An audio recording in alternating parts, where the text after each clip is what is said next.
terbatas artinya bukan menjadi kendala kita untuk berkebun, bukan menjadi kendala untuk menanam. Mungkin di sebelah kiri saya bisa dilihat kami tanam ada beberapa jenis tanaman, jenis sayuran untuk kebutuhan dapur kami, sehingga tanah yang cukup sempit tersebut bisa kami manfaatkan untuk menanam dengan cara vertikal.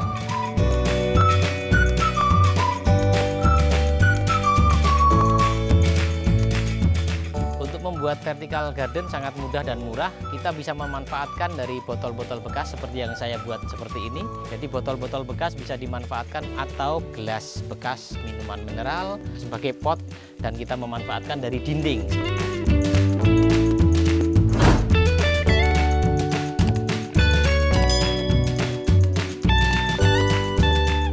Jadi proses penanaman daripada sayur-sayuran yang ada di samping saya ini, kita mulanya adalah menyiapkan untuk tray, kemudian kita siapkan media tanamnya, kemudian campur dengan kokopit dan sekam bakar, kemudian kita taburkan benih di dalam tray tersebut. Setelah benih-benih itu tumbuh, ada daun sejatinya, minimal 2-4 daun sejati, kita pindahkan ke dalam pot yang sudah kita siapkan tadi.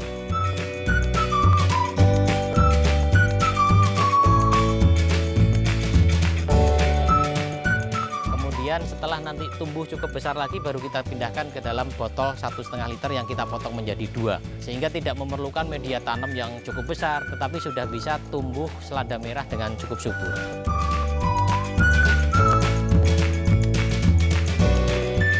Selain di dinding secara vertikal, kita bisa menanam vertikal di pot vertikal seperti ini.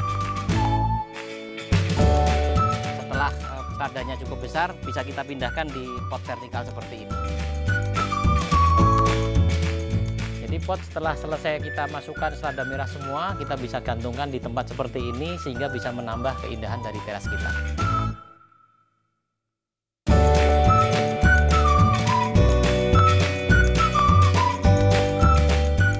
Hiburan, hobi, dan intinya justru yang kami rasakan rilis stres. Terutama ketika weekend, waktu kita tidak suntuk, tidak bisa rilis stres, sehingga bisa membuat kebugaran kita. Keluarga mendukung anak saya, mereka saya berikan tanggung jawab untuk memelihara, untuk menyiram, dan lain sebagainya.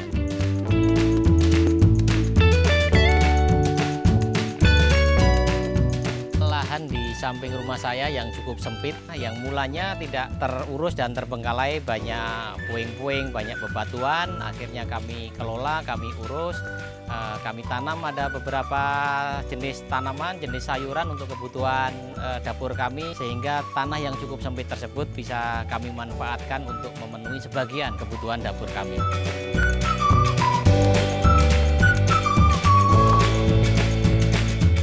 Bagi Anda yang hobi berkebun, buang semua alasan tidak punya lahan. Kita bisa memulai dengan cara alternatif vertical garden yang seperti saya lakukan, sehingga dengan cara yang mudah, sederhana, dan sangat murah kita bisa mulai menanam.